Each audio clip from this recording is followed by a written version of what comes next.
Wizard of Wyvern host joining me today, and this is Dr. Amir Jahangiri, who is an academic with 7 degrees with research interests including power engineering, optical and satellite telecommunications, machine learning, artificial intelligence and brain-computer interfaces.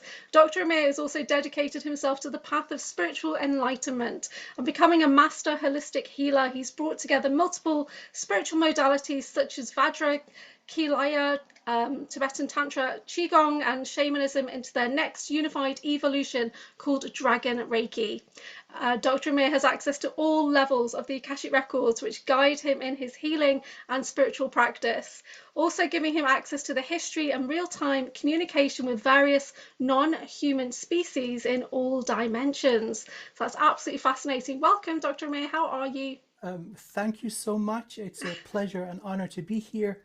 I'd like to extend my warmest greetings to our wonderful audience. I hope they're doing really well. I look forward to an enjoyable and beneficial conversation with you today. Thank you. Tell us a little bit about your background. How did you realize that you were a magical person? We are born this way. Usually it takes many lifetimes to acquire certain abilities back into the soul shard. So I was born with a lot of them active, especially the remote viewing or awareness of our multi-dimensional nature. I had visits as early as age 3 or 4, elemental beings coming in, popping in and saying hello. I didn't know what was going on, so I took it as a great adventure with so much joy. And so there was a dormant period throughout my teenage years where you go into school and you think, oh, this is great. Let's do what they tell me. And so I excelled at that for quite a while. Then becoming an adult, I kind of discovered that a lot of the dogma and doctrine are methods of power and control. It's not really what I was looking for. So my life is dedicated to 2 main things, which are one thing. They're one and the same. So the scientific method, academia, mostly focused on electronics, computer science, engineering, and then spiritual science, whatever applies to the scientific method, really. So if it is correctly observable, measurable, repeatable, reliable, valid, meaning it doesn't matter if I do it, it works. Somebody else does it, it works. In 500 years, it works. And so if it follows these conditions and it is valid under the scientific method, I stick with it, no matter where it comes from. And so collecting different modalities of mostly energetic healing. But the mighty human has so many different properties. These are our birthright. So I'm a great advocate of this type of thing being included into the curriculum for our children to learn from an earlier age, learn things right the first time round, because then unlearning is so difficult. So here I am, as happy as can be in the presence of yourself and our wonderful audience. Yeah, you're always very happy.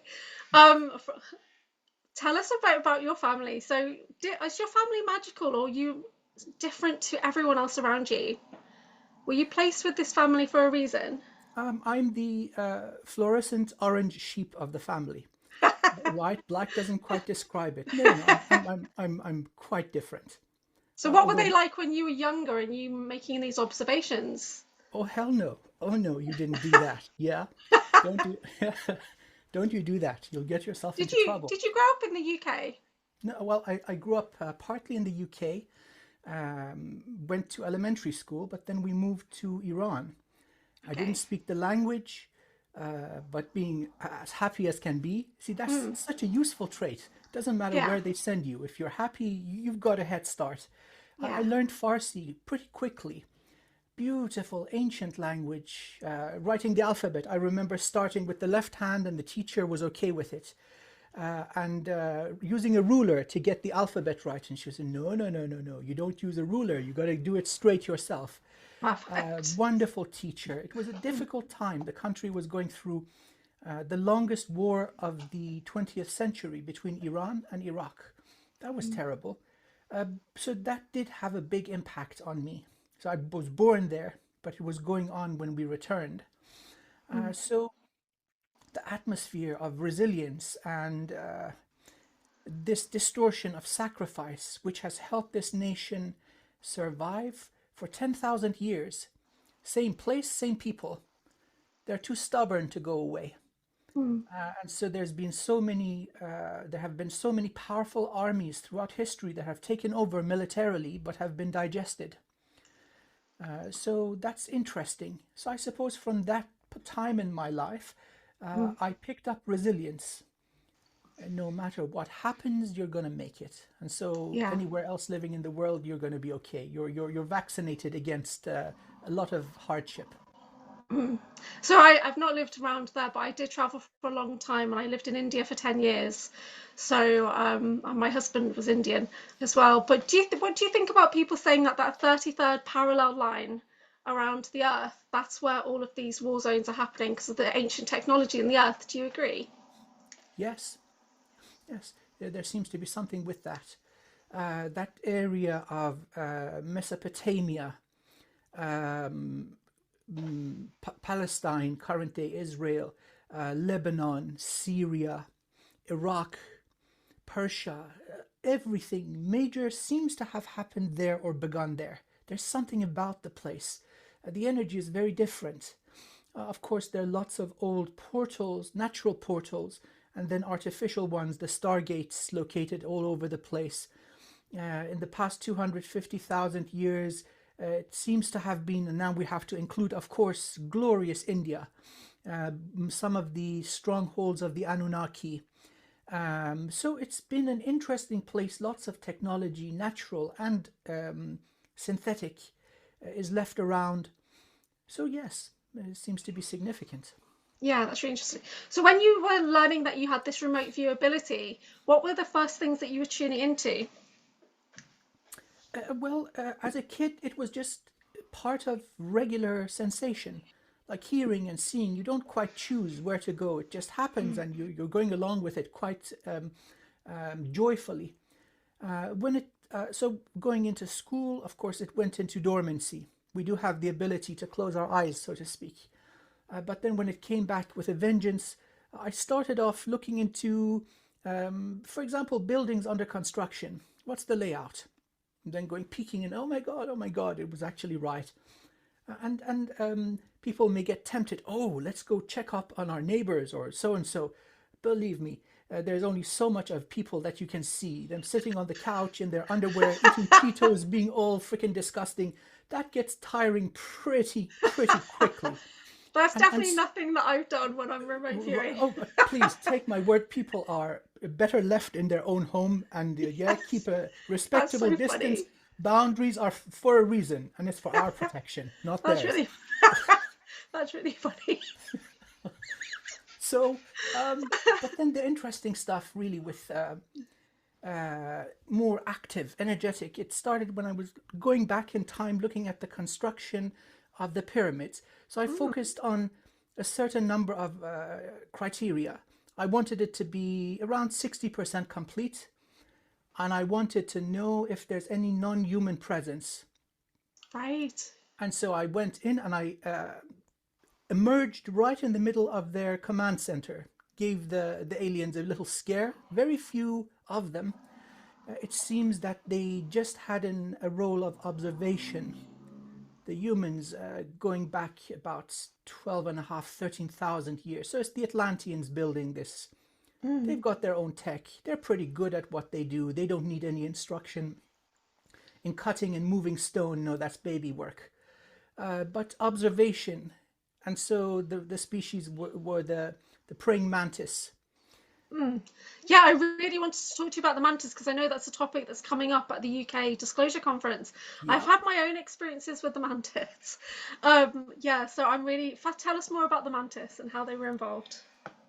Well, the mantis are, as far as I know, they are one of the most ancient in terms of their age, the number of eons that they have existed. It goes well beyond the age of this universe.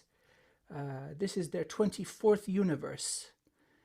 So they evolved to such a state where not only the soul shard and their identity survives, but their technology and civilization can survive. So with the natural death of a universe, they're able to break through the barriers separating one to the next and emerge and just continue as nothing has happened. So they become, at such a level of evolution, they become interested in creating life. I mean, what else is there to do when you've seen and done everything? There's only so much fun you can have. And then it becomes the joy of creation. So they're very intimately involved in the guaranteed unnatural evolution of humanity. Guaranteed because they've done it 23 times before. They've got a track record of success. Unnatural because, I mean, come on, look around us. Look at the matrix. Left, right, and center. We're bombarded. This is not natural. But it is purposeful. Everything that happens gives us the opportunity to evolve, become tougher. So Earth is also a critical component of this whole process. Couldn't happen on another planet. Earth has its own very unique properties that is not ordinary, both in terms of the soul that embodies Earth, Gaia, but also the body, which is enhanced by the presence of guardian crystals that create the grid work. This is also something, an additional quality facilitating rapid evolution. So the mantids are the ones that are governing the, let's say, the operating system of the matrix. I never thought of it like that way before. I knew there was different kind of classifications of them, different colours. And I was connected with Christy Campbell, and she did a reading. She just had light language readings, and the Mantis guide came forward, and I was really excited. Wow, a healing guide. No, beautiful. It was black military Mantis that was coming in. So it was a nefarious one that had got my DNA, making clone copies of me, saw the Queen and everything. Yeah, absolutely. So not so good. So this, how do they look to you? Let's take emotion and judgment out of it. Because as a human, we would have our morality, our emotions, our legal system, our culture. This is not universal. It is not cosmic. So looking at what their motivations are, they're interested in rapid evolution of humanity. So of course, a quote-unquote interesting human like you, you better believe they're taking samples and they're making sure that you survive eternally, that something happens, goodness forbid, to the body, or that you go through your natural incarnation, that the wonderful you is preserved. That has been going on for a long time, since the very beginnings of humanity. So we have cyclical extinction events. We've been through 30,000 of them over the past 350 million years. At the very end, depending on the objectives of each stage or phase of the experiment, the very best candidates are chosen, the rest are wiped out, and a new batch of humanity is seeded. And then the conditions are tweaked for another parameter or collection of parameters to be enhanced. So right now, we're at the end. So that's part of the reason they're announcing themselves. Initiating contact with more people coming forward. There's not very much of them in the folklore or in history. Limited interactions on petrographs. They've been present all along, but their interaction has been kept to a minimum level. Unlike the other species that I like to call the frickin' pirates. Because they interact with humanity in a negative way, harvesting of energy, of the secretions of the hormonal glands, the chemicals in the brain and nervous system, and that's then turned into narcotics, giving rise to a very lucrative trade, which then requires muscle, which gives rise to the negative secret space program, so the human factions come in. So it's a big mess. And they're not always the same species. They're a mishmash of different ones in one big vessel, or a collective of vessels in a fleet. So I call them aptly the frickin' pirates. They were brought in, again, by the mantids around 250 to 300 years ago, a call was sent out. Okay, humanity, physiologically, we've got all the codes. Now we want to toughen them up against psychic warfare. Come in, party, do your worst. Now we're ready. Yourself and I were examples of these humans that are ready. We've become immune. And the new generation coming in are becoming even stronger. So it's evident something has changed in humanity. We're waking up.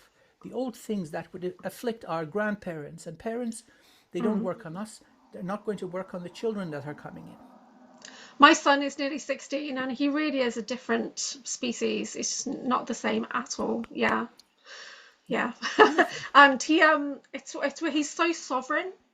So there's nothing that I can say. He will just respond how he feels is true, and that's it. It's very powerful. But obviously he's not fully aware yet. That's okay. That's okay. See, that magnificent soul is doing what it's supposed to do. The young body, it's still in the process, so that's okay. There's a sacredness to childhood and teenage years. He'll remember when it's time. Yeah, he's a gamer, so he's full on into like 24/7 gaming. Yeah. So when do you have like a mantic guide that you work with, that you connect to? Are they a particular color, or like is it more of a diplomat? I advise them to stay the hell away. Okay. I advise every single species to follow the same guidance. Stay the hell away. Approach with respect, because I am the mighty human. Hear me roar, rawr. Okay. Right? And that's good advice for everyone. You see, we need to shed from our belief system that conditioning and dogma that makes us small. In terms, when we are awake and when we are active, we are the mightiest beings in this universe. It does not matter how old their technology is. These are just toys. Under equal conditions, put them in a ring with a human. We're not going to technically knock them out. We're going to barbecue them. Okay? The difference is not even fair. Yeah. So I would advise respectfully, from my humble understanding, the only thing you need is connection to source. I don't care what a manted guide or a Lyran guide or an angel has to say. Seriously, when I can connect to source and get my own infinite soul to speak with me, the rest is just noise. Wow. That's inspiring. Thank you. Because a lot of people are looking outside of themselves, and I did that for a long time. And people are saying, can you not just sit silently and do the work, connect to yourself? And I found it very difficult. And this past year, I've been able to connect with all versions of me a lot easier. But yeah, that's inspiring. Yeah. Interesting. So this is a bit of a side note, but you've talked about the unnatural evolution, which I know is going to be a big topic at the Disclosure Conference for you. But I was recently talking to John Whitberg, and we were talking about synthetics versus humans and the possibility of being in a synthetic body. Have you thought much about that? So, as far as the beloved source of all things is concerned, there is no hierarchy. It is all emanation of the self, emanation of source. And so depending on the complexity of the vessel, a certain level of consciousness can be incarnated within it. These wonderful bodies aren't quite natural, so where do we draw the line? So many species have had a hand in tweaking our makeup, our DNA, our energetic structure. So if there's a being existing in, let's say, dimension 8, that is purely fabricated by another species, but yet it is capable for accepting a soul shard, do you think Source will say no? Absolutely not. And so we have many sentient beings in fabricated vessels. Right. Now, again, let's say something happens to the human body, that there is severe brain damage, and that we have the ability to replace certain parts of the functional neuroanatomy of the brain so that the person can speak if they can't, or so that they can see and hear if they can't. Okay, this is already happening. Where do we draw the line? So in looking at it in an energetic and spiritual level, the soul comes in. Or for that matter, with cloning, is that clone a sentient being? often we see that the soul shard is given by the infinite soul. The soul wants to play. The soul wants the experience. And so again, it becomes a container for a spark from the beloved divine. I There's have a no lot of difference. questions about cloning. Oh yeah. Because according to the ACIO, I'm like a clone template, an echo chain template, and so is Okay. Drago Reed, and Drago and I are Yep. connected Oh yes. as dyads, yeah. So in the ACIO files, it literally says that there's 20 million versions of me out there, each with an essence of my soul.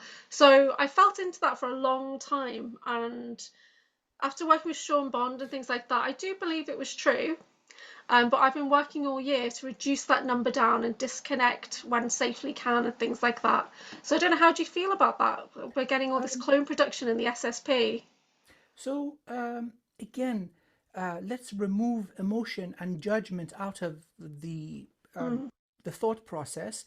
If you're going to invest significant energy, so money is just a representation of that energy, effort, and organization into creating something. No matter who you are, you want to make sure that you're producing something of quality. So the blueprints going in absolutely matter. So if you're going to choose a genetic template, you want it to have built into it certain properties. So beings like yourself or Drago, you're not ordinary. You have certain potential that may not be fully activated, but the potential may be possible to bring to the surface in 3-4 generations. You see, a lot of computation goes into this, predictive modeling, analysis. So interesting humans, again, the mantid are coming, paying you little visits. You're interesting, okay? And this expands into a whole other thing. Now, if the infinite soul wants to play, why not? Now, you're not the infinite soul. Only it's a small amount of that energy is animating this noble vessel that you are in right now. And so when you are healthy and the pathways are all open, you've got a direct connection to the infinite soul and the beloved source of all things. There are other branches connecting you to other aspects of you. This soul shard in past lives and future lives. But now let's expand another dimension of time, parallel time streams. These are this current version playing different roles. But then the soul has the capability to seed you in other dimensions, other species. So that would be your star family. These also exist. Now, if there's clones, meaning that there are other vessels put together under different circumstances, the soul says, oh, this is, I like the experience that this offers me. And so they're animated and they're doing their own thing. The whole collection of experience is nourishing the soul. And that's why many of us come into this universe for the craziness. And unless one of them is violating universal law and harming you, live and let live. Yeah, No because I problem. do experience bleed through from whether it's clones or whatever in other realms. I do experience like information coming in, and sometimes I can slip into that other vessel and come Yeah. back Oh, and that's things all like that. And you. I've been That's told all. not to do that. Well, that's part If of the it's still reason. me, then why not, right? Exactly. Yeah, So if you're doing it with correct manners, so you're not violating that other shard of yourself, it's yeah. just observation, you're not causing harm, or for that matter, the information of that soul shard through the soul, so going up to the infinite soul, coming down, that belongs to you also. There's no difference. This Yeah. is all you, just playing different roles, a multiplayer game, and all the players and all levels, they're all you. Okay. So all linked into like one oversoul. We can say it that way. Yes. Yeah. Okay. Perfect. Okay. Sorry, it's totally off on a tangent there, but you know I have Hey, loads of hey, questions this like is that. awesome. Yeah. So when did you realize there was a deep connection between like technology and consciousness? It's all one thing. So going back to the most fundamental laws of the cosmos, the Hermetic laws, everything is consciousness. So this is a brilliant, newly emerging and maturing field, quantum physics, the observer effect, quantum entanglement, faster than light travel. This is going to continue expanding, going into higher dimensions of reality, which is us. You see, one thing is knowing and remembering, another thing is possessing technology, and the other thing is being technology. We are that technology, it's already built in.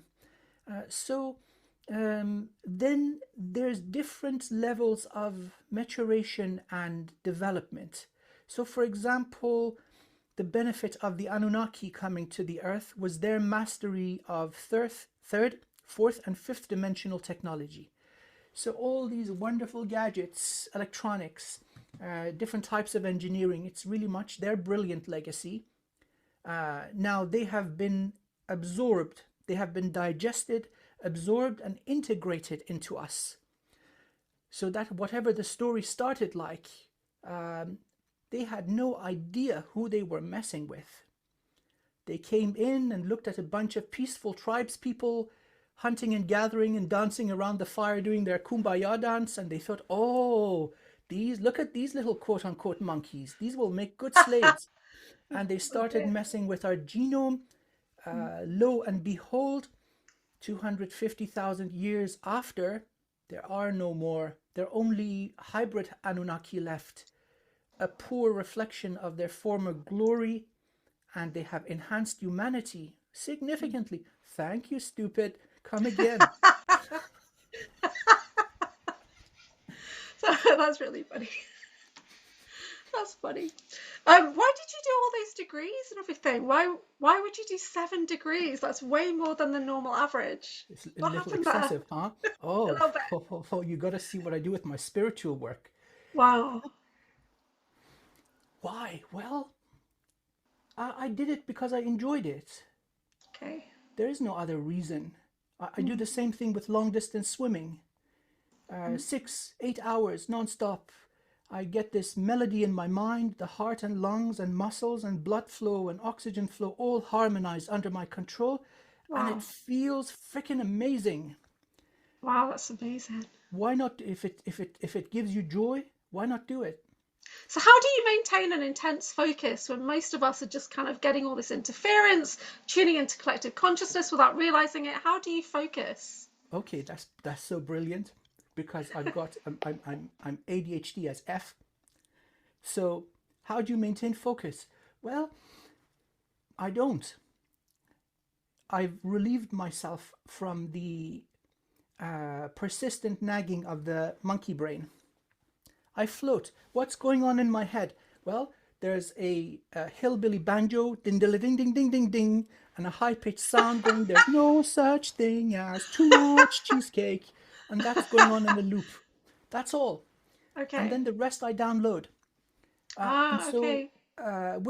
So that is a contradiction or a paradox, meaning that it is not compatible with the highly structured and regimented matrix. For many years, for my ADHD, I used medication. Now, the way that the brain works, with my medication, I sit down, write 3,000 lines of code, and then I would take a break off the medication. I'd look at the first 5 lines and say, okay, to hell with this. I'm going out to play, right? So the academic life would not be possible without pharmaceutical help. I wouldn't get 1 degree. So it's like being a super genius that's able to focus for hours and hours versus a boiled potato that wants to roll in the mud. I have to slow myself down. So I have heart medication to slow myself down. Otherwise, I get so overwhelmed with anxiety and going to freeze. That happens to me all the time. And I used to get worse physical reactions as well. And then as soon as I went onto a particular medicine, I could function and things like that. And I don't like it, but honestly, the body needs it. So it comes with a price to pay. Yeah. Most of these meds have negative effects on the body. So it's usually they're harsh. Yeah. Let's just put it that way. So as soon as I finished my PhD, I stopped taking it. I said, okay, whatever is. Then I discovered that I like to spend my time doing spiritual work, not sitting down in a dungeon coding away like a code monkey. Every 4 or 5 years you get a really good paper out and then they classify the shit out of it, excuse my language. Wow. And that's 5 years gone. You know what, to hell with that. Yeah. I want to heal people. I want to go around, meet people. So there's this incompatibility. And now I've reached a point where I've completely separated from the matrix. So I'm doing my spiritual work full time. Yeah. Now, funny enough, of the matter of spirit, people with conditions like ADHD are very, very capable. Mm. You see where Superpowers, really. that's, you just read my, you Yeah. gotta stop doing that. You read Yeah, my mind. sorry. Well, You know what I have humanity has, noticed as well? oh, You are speeding up to match my energy. hey, why not? Yes. We can bring Which it I down to appreciate. Thank you. 75%. I like it. So, Yeah. um, our ancestors, in order to survive, had a separation of tasks. We Mm. had the gatherers that would go pick up berries and then sit down for 16 hours and clean the vegetables around the fire and Yeah. gossip and have fun. And then we've got the super hunters. They look at the running animal, throw the spear, and then look away because they've already done the numbers in their head. It's going to Yeah. hit 90 times out of 100. So Yeah. that's ADHD. Yeah. Concentrated focus for short periods because there's just so much the brain can do before it burns out. And so, in order to get that sharp focus and pierce through the veil, ADHD people are tremendously gifted. Mm. And then, of course, if it is something that gives you real time feedback and satisfaction and pleasure, then you keep doing it. An example is the Kuji-Kiri modality. Mm. First time round, it took probably 3 months. Now, I was completely psycho. I just really went at it. And it kicked my butt. Oh my God. Last time I did it in 2 weeks. Sitting down 8-9 hours, doing over 9,000 Wow. mantras per day. Actually, my finger was sore, moving around the Wow. mala beads so many times, right? Yeah. And so there's nothing left to burn, there's nothing left to purify. It becomes really soft and subtle, and you enjoy. You're sitting there Yeah. blissing out and smiling like an idiot. So Mm. it depends. If you enjoy doing it, you don't need anyone Yeah. to push you. I work with Violet Flame Reiki and the goddess Guan Yin, and her mantra is beautiful, but I only have to say it 9 times, really. No, oh, come on. Anything more than that, and it's just overkill. But I work with I am the Violet Flame mantra, and that I only say that once because the energy becomes so massive. That is I true. made the mistake of sharing that in a sweat lodge because they asked me to share something. Oh no. And I had taken off my hearing aids as well, Yeah. but all I could hear is some woman going, "Oh no!" Oh no. So I Oh, think I yeah, must yeah. have really You expanded the gotta be fire. you gotta Yeah. be gentle with the self and with people around you, right? So again, that's why That's why I certain don't do that much hands-on healing anymore because I'm a bit too overpowered at times. Yeah. okay, no, that's no So, problem. Excellent. so I come away, I beam out. Yeah. But no, I love doing mantras as well. Yeah, so that's good. But 9,000, I couldn't do that. I could not sit and do It's 9,000 extreme. mantras. It's not necessary. I Yeah. just wanted to beat my own high score. Mm. Seems I've done something similar in many incarnations.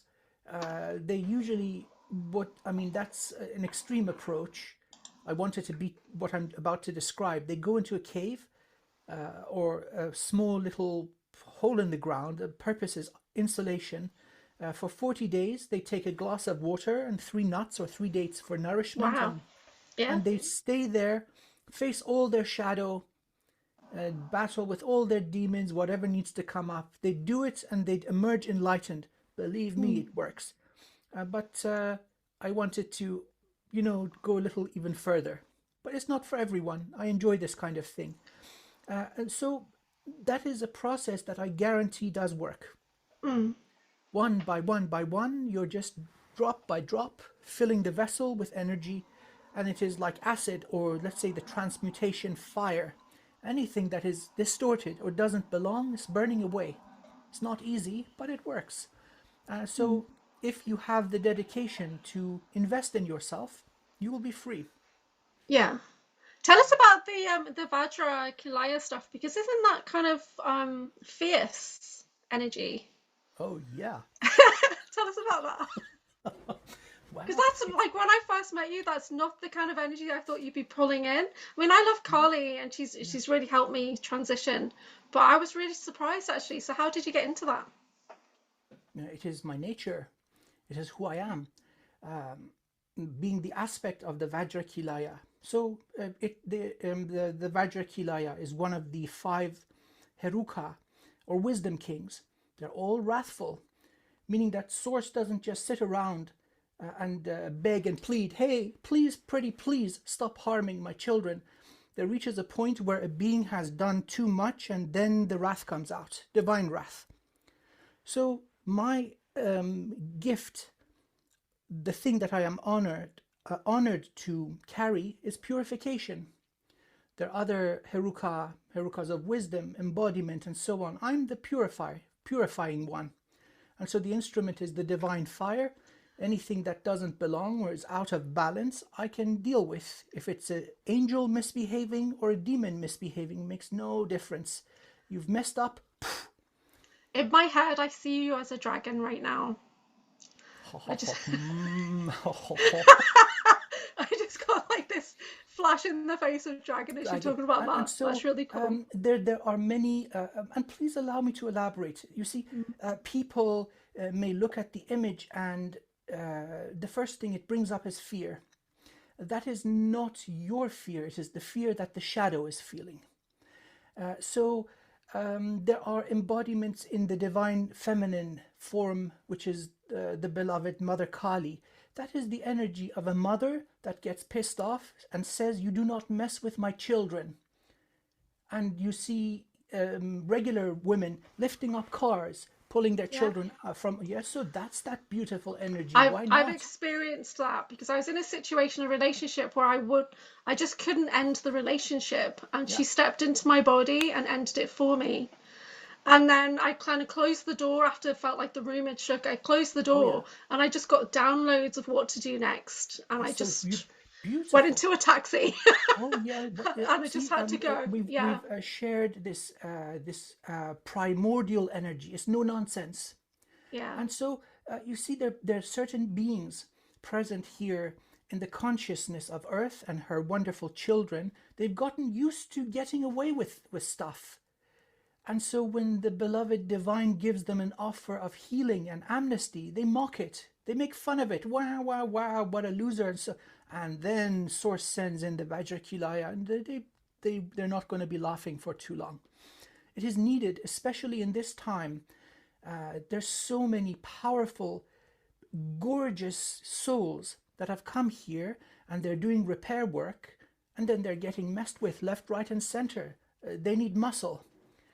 Right, the bodyguards or the bouncers or this let's say security service to protect them, so they're not messed with. The time is up. You see, we're transitioning out of this whole matrix stuff. So I recently connected with an aspect of me who's meant to be in the war cabinet on Mars, and I felt this surge of strategizing coming in. We're thinking, well, where is our light army? Where are the generals? Where are the admirals? Who's in charge here, right? Thank you for stepping up. I appreciate that, because I'm literally, it just hit me of like, she stepped in and she's like, what the hell's going on? Like, pull yourselves together. Yeah. It's not the traditional form of the cavalry standing in line and going, hoorah, let's do this. Yeah. We raid at dawn. No, one, two at a time. I think the dark side is very organized and well funded and that kind of thing, whereas the light side, we're a little bit scattered. Yeah, and we need to start pulling together. So let's do a more subtle explanation on the definitions. We have yin and yang, the active and the passive. There's basically the beloved source and the first exhalation of source self-disclosing. That is the divine void. And so source and void, both needed for manifestation to occur, two poles of existence. Now, light and darkness are different. Good and evil are completely illusory. So light is elemental fire upon elemental fire. Darkness is elemental water upon elemental water. So you go to the depth of the ocean and you have the darkness. You really emphasize fire, and matter starts illuminating, irradiating photons. And so this is from the wisdom of the I Ching. It's the most elegant form of description of manifestation, dimensions, and elemental forces that come before matter and energy. So dark side and light side, neither are good, neither are evil. you can't look at a whole species and say all of you are assholes. No, that's racism. And so just because something looks pretty doesn't mean it's good, or just because it looks funky and horrifying doesn't mean it's bad. So that 0 and 1 is one of the things that as a species we really need to evolve out of. It's simplistic. You either love or you hate, and you can switch sides randomly. It makes you volatile and unreliable. So that's, I want to say that being a being of the void is being from a domain that is closest to the beloved source of all things, more refined than angelic beings. So we've got the void, then we've got sound, and then we've got light. So when you describe yourself as being of the void, what does that look like? How did you form? Who are you? I am no one. I am nothing. I'm everyone. I'm everything. There is no me. There's only the beloved source of all sources. I've got the honor of carrying that, and it is the source of my joy and the source of my strength. There is no such thing as too much cheesecake. Yeah. And you did a great video recently where you were channeling source, kind of Mother, Father, God energy coming through, and it was great. What does it feel like to channel that through? It's difficult to keep yourself from crying. Right. It is so profound, immensely soothing. Like blissful. So much bliss. Yeah. It starts with all the emotions just exploding to the surface. Anything that was making you upset, any trauma, that's all gone pretty quickly. And then you're basking in this glory of the divine, and it is perfect. It's tears of, oh my God, I'm home. I don't ever want to leave here. And you're kind of a bridge in between the two as you're channeling that. Wow. I want to now refer to the wisdom of the Sufi, the Islamic mystics. The barrier to connection is you. And so shed yourself, and then there is no separation. Right. This is reflected in all modalities of magic and spirituality, where you have the ego death. If I believe that I'm a male, a certain age, certain race, certain level of education, certain belief system, these are all barriers of my prison, getting smaller and smaller and smaller and smaller. Finally, there's only me and maybe 2-3 other dudes on the planet that check all the same boxes. You got to shed that prison. There is no me. I have a body right now, but this thing located in linear time is not me. Every place I was is not me. Parallel streams of time, other dimensions, part of me, but again not me, right? So you're just shedding and breaking up. That's why you do 105,000 mantras. Yeah. Because you're facing barriers at different stages and you're breaking them open. Yeah. What it leaves you with is compassion. Ultimately, we're all aspects of source. So you look at another being there, another you, going through different scenarios. You say, oh, poor little goody-goo. You're having a hard time, huh? Bless you. Or there's another one that's doing awesome. Hey, this is me. Really good. Yeah. Yeah. I am an Access Consciousness practitioner, and it's an American modality. And one of the exercises we were doing last week when I was retraining on something was asking your body to become basically the pendulum. And so asking your body, are you a woman? My body said no. So the question, is body a man? My body said yes. So so it was a very unusual experience. So there's still that barrier there for me that I'm working with. And yeah. It's just a beautiful machine. Yeah. And it's got its own thing. The more gentle you are with it, the better. You know, it needs 2 oil changes a year and a set of new tires every now and again. Same drill. You know, you got to maintain it and take care of it. Yeah. And the softer you drive, the longer it's going to last. Well, I had an ankle surgery, a foot surgery in June, and that's like 4 months ago. I'm just starting to walk now. But while I was having my 3-hour surgery, I got chipped in my foot by the Naga and the reptilians. But so I managed to take a photo of the x-ray when I went in 2 weeks later, and I noticed something was there, psychically tuned in, definitely some kind of chip.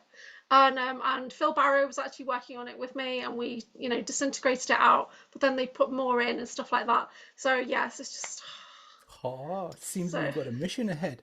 yes. We're So not going to burn the chip, we're going to burn the chippers. yes. So because I recently found out that I don't just have my usual guards around me who are, you know, a mixture of diplomats and guards monitoring me, shall we say. But there was a much bigger, instead of my galactic team, there was a much bigger team just observing what you're doing. Yeah, because my podcasts get a bit controversial sometimes, expanding into the SSP and all that. So targeting has restarted recently. And yeah, anyway, we were talking about Dragon Reiki and how you developed your modality. So what kind of spurred you to bring all these things together and create something like Dragon Reiki? The scientific method. Interesting. Does it work? I love it. Does it work part of the time? It's garbage. Does it work? Why would you say that? Well, because it's not repeatable, reliable. You don't know the factors, so it's not transferable. You cannot understand the dynamics behind it. You see, if it's supposed to work, it should work always. Otherwise, there are too many unknowns and it becomes unreliable. That's not the way of scientific progress. But we're talking about holistic healing, quantum healing. And you're putting a scientific analysis on it. Of course. But each client will receive exactly what they need. So you can't quantify it in the same way. You see, you have to use a correct model. What is happening? So this now also applies to the amalgamation of different techniques that I've got. So you bring in methods that are effective 100% of the time. Sound, vibration, reliable. Energy work when you're connecting to source, reliable. Breath work, reliable. Certain techniques with opening portals, going beyond locality. You can call it quantum healing or you can call it shamanic techniques. Same thing, reliable. Okay, so people come in with a different collection of impedance, injuries, trauma. That is okay. And then you apply the methods that you know for sure you have a grasp on, maybe not a full understanding, but you know enough to use it reliably every time. That is what my approach is. And so the collection of methods that I've gone through, those that fit this criteria, those are the ones I've used. So for example, using rattles. Oh yeah, it works. The only thing humanity seems to share amongst all the instruments they have are drums. It works. Okay, so this is my understanding of it and my humble approach. Oh, I love that. I actually work in a very similar way to you. I have a combination of modalities that I work with, and I do, yeah, it's very, very similar, but different because I focus mainly on working with the many flames, working with the violet flame. I have a violet flame energy center that I can open up to access flames in all realities, basically all dimensions. So you say that you're connected to all levels of the Akashic records. Tell us about the Akashic records for people that don't know what they are. The Akashic records are the echoes or the remnants of all consciousness, everything that ever was, is, and will be. And so there is a infrastructure, an energetic or a conscious infrastructure which facilitates the storage of this information. And this comes at different levels. One would be the soul shard level. One is the infinite soul level. Then we've got a planetary level, solar system level related to the sun. Then there's a galactic level, universal level, multi-universal level, relating to higher aspects which are branches of the infinite fractal. And then ultimately source, the divine library of life, or divine library of consciousness. The ones down here have gotten distorted. So the Earth Akashic records are like a public library in a very rough neighborhood. There's graffiti on the wall, people have started campfires, there's rubbish all over the place. And so kind of not too reliable. A lot of violations have happened. Destiny swapping, inserting stuff into people's records. That is all being fixed as we speak. So who is fixing that? we have a number of very, very powerful cosmic or elemental beings sent by Source. Yeah. Unbelievably gentle. It is too soft for this reality, and so they are assigned levels of protection, including anonymity. And so those that are called to this kind of work will naturally congregate together. And so they've got a beautiful approach. So being an engineer, computer scientist, debugging faulty code is a pain in the butt. You miss a comma or a semicolon somewhere, the whole thing dies. And so instead of having that kind of approach, the corrupted parts are being burnt away. The whole thing is then being filled in with something that I perceive as sand or powder. Each one a seed of consciousness with source energy that can then sprout, unfold, and naturally restore the missing parts of the information. So again, although things have become distorted and much damage has occurred, there are redundancies in the fundamental architecture that makes perfect restoration possible. That's fascinating. I love working in the Akashic Records. So how does it inform the healing work that you do? When you connect with somebody and you're accessing their Akashic field, what does that feel and look like to you in your head? And it's really, it is focused on the noble human, the mighty noble human, and their current energy structure. So the here and now aspect of that being is the VIP. And so it's neither here nor there that a certain being would have died of diarrhea in the 15th century. Okay, that's in the records too, but I mean, who cares? You see what I mean? So you have to kind of look if there's anything connected to them. You're really sneaky with your jokes.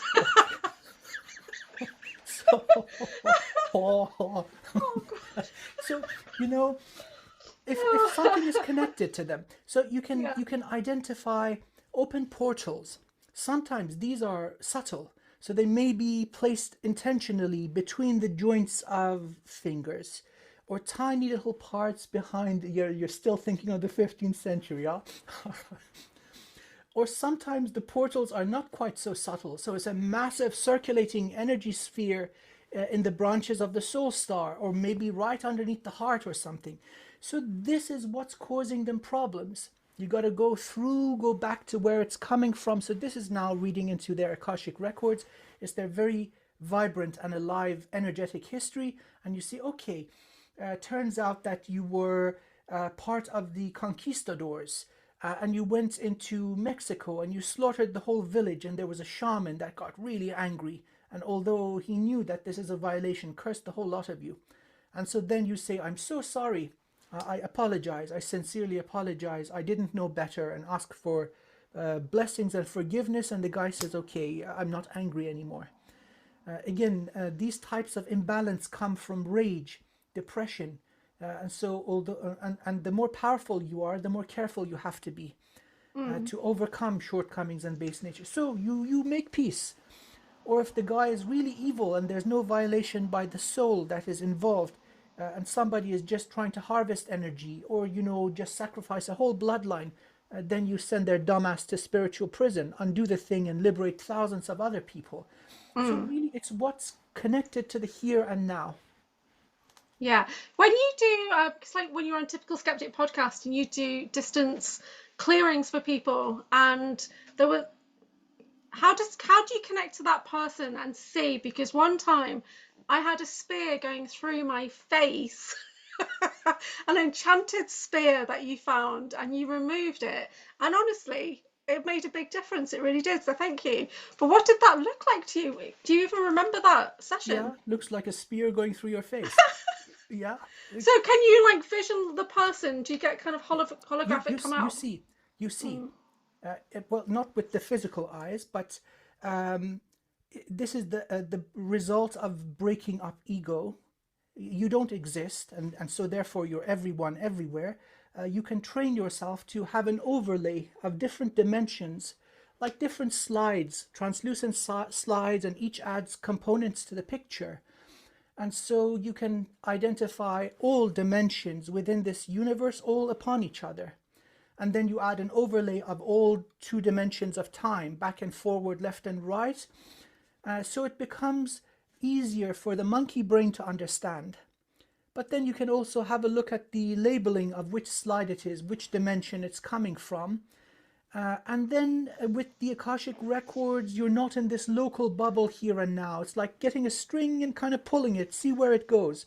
The important thing is that you can follow where it goes, because it sometimes goes pretty far. And then removing it, you got to disentangle. Excuse me.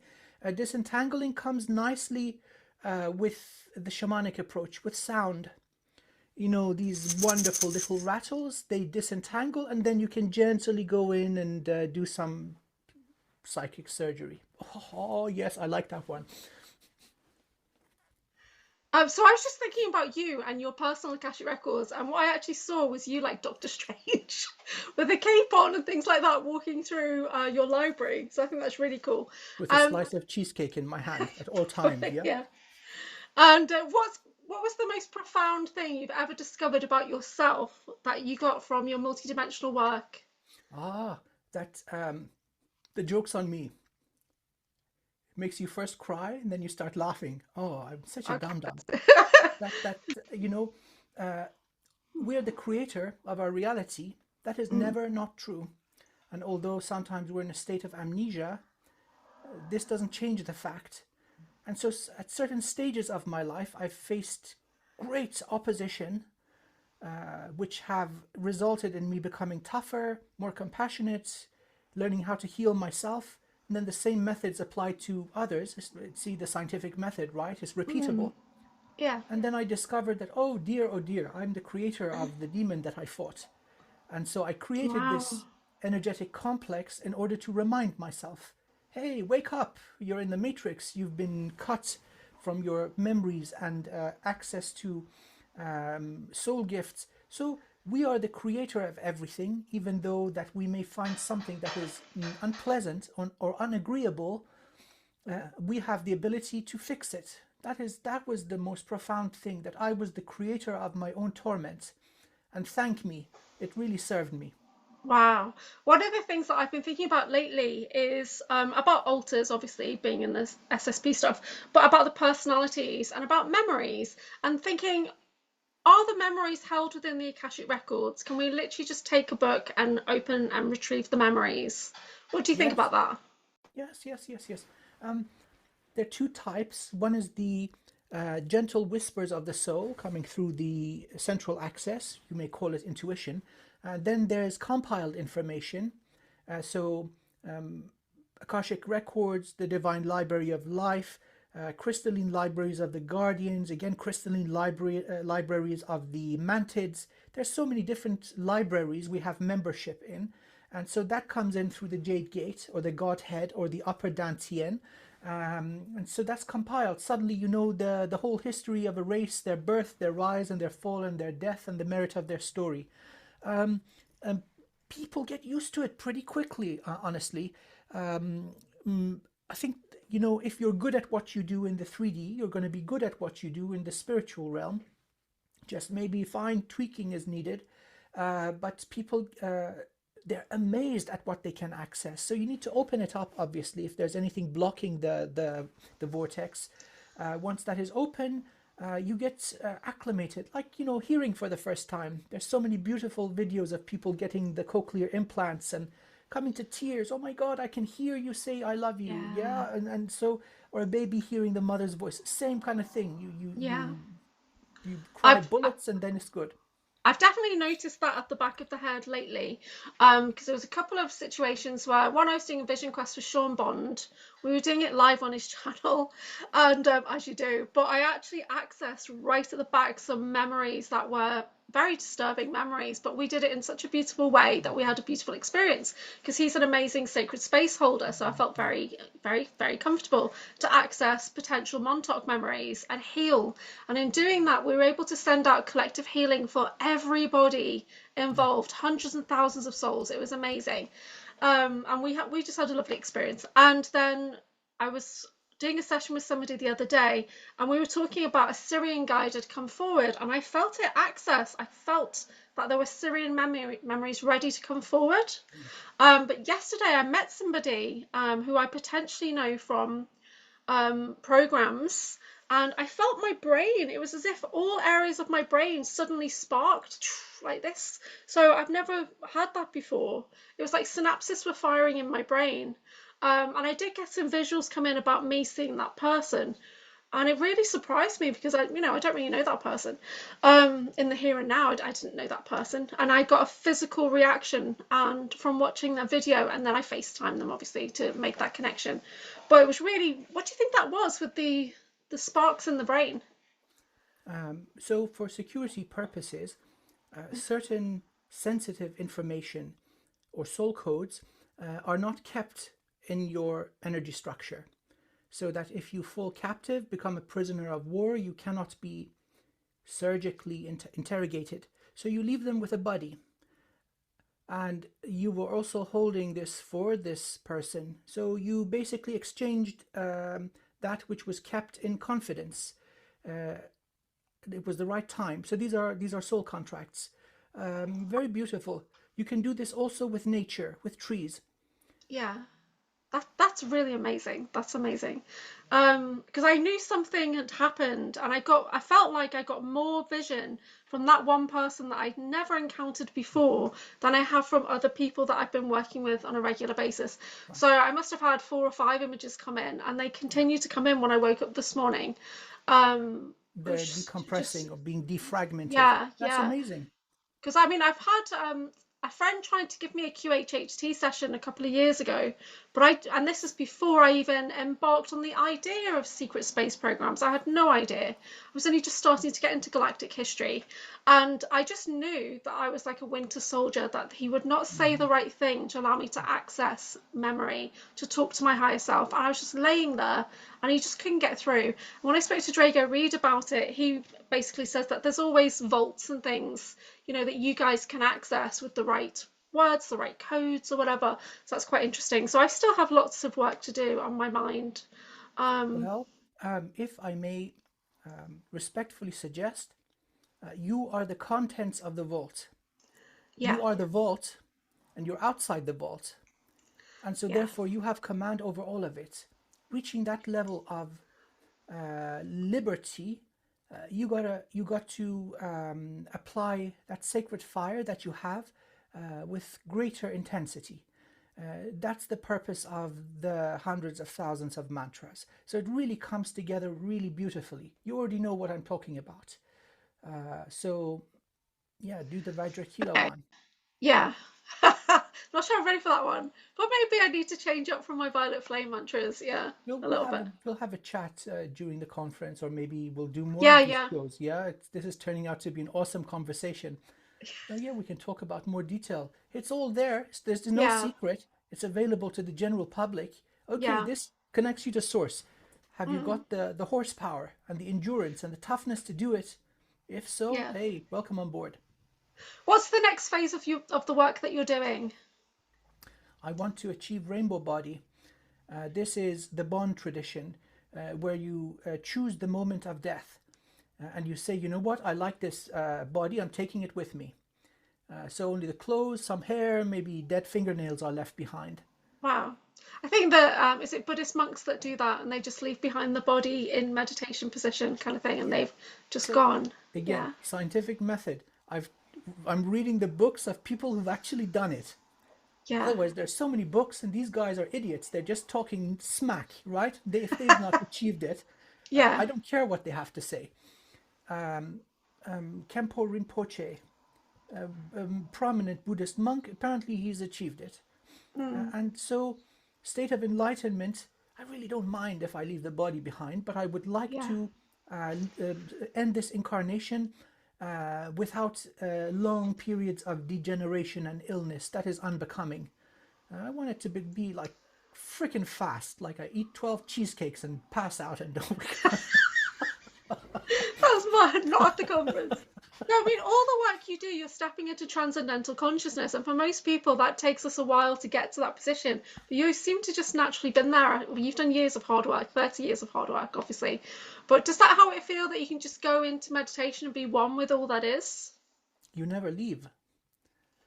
It's all online all the time.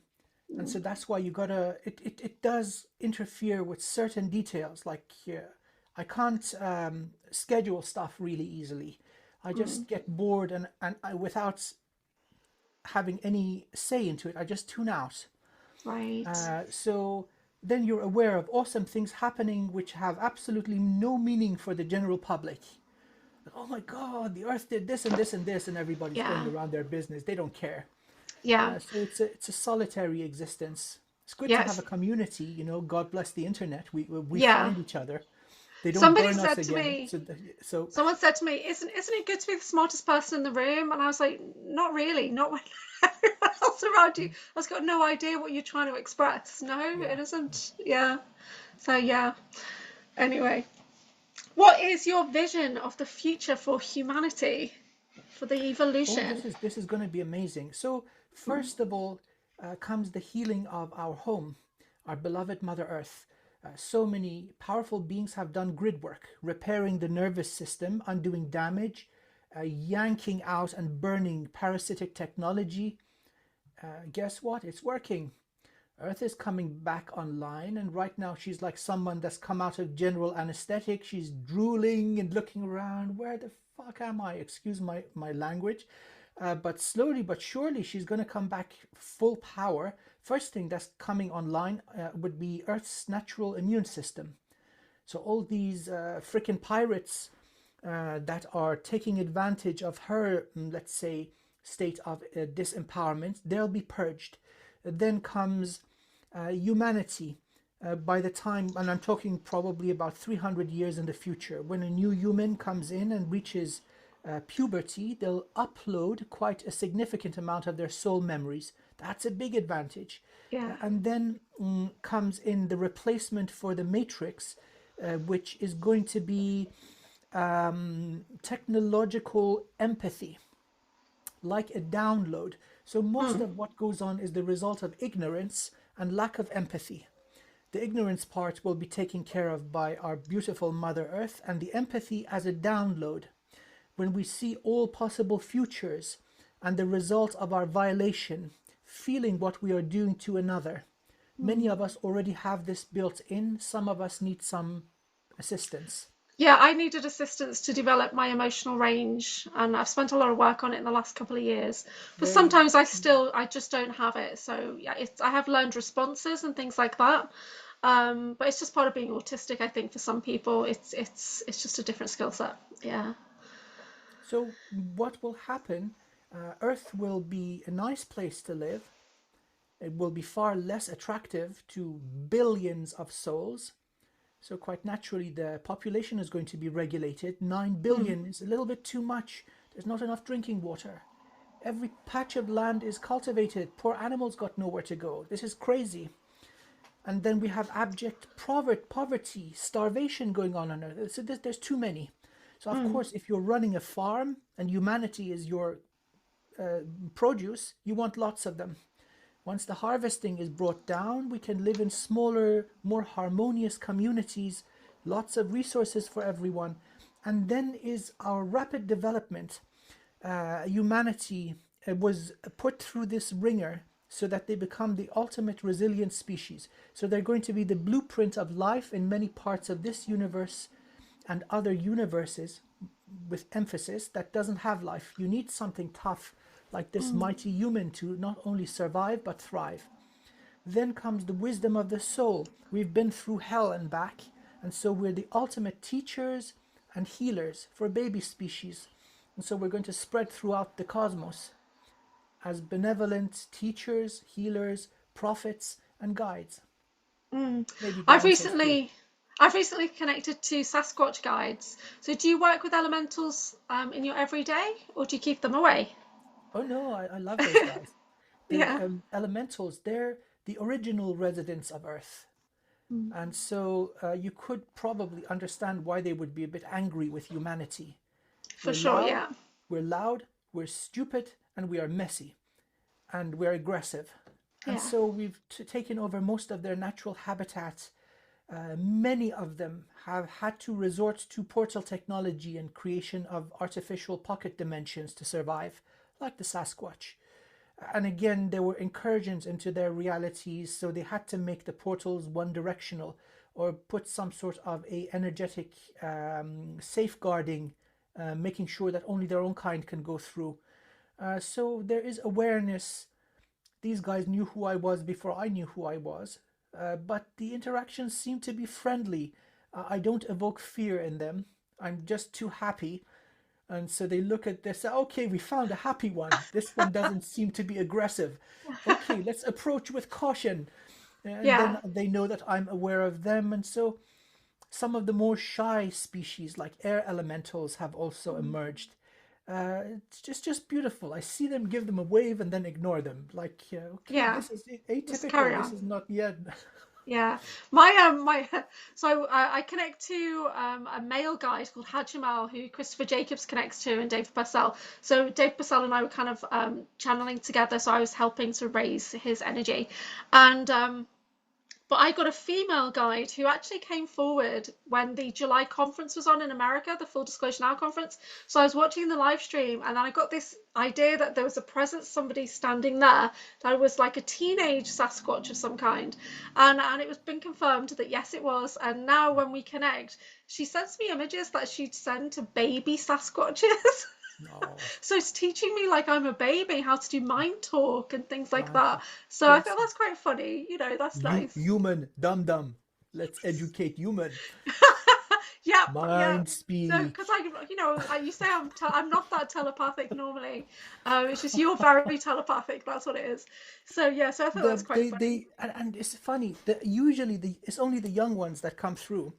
Yeah, They're curious. Their parents say, whatever you do, for God's sake, don't go into the human domain. They're yeah, nuts. And then the teenager says, oh, I'm going to do exactly that. And yeah, then they get into trouble. They get captured. yeah. So yes, always the very young that misbehave. The Mm. adults, they've lost interest. We're a lost cause to them until something major happens. Um, Yeah. Well, I work with my Sasquatch guide on healing tones. We do voice medic work together. So yeah, so that's what I love. So I think I did one video on my channel about that, which is really cool. So tell us about any events you've got coming up for the rest of the year. um, I'm visiting Sean and his In partner Mexico? Isa. Yeah, In Me- that's amazing. When yeah, is that? Are you going for the tour? yeah, The holiday? yeah. Oh I wow. I had to fight the matrix, scrape my way through to actually make it Yeah. happen. But Oh then there's the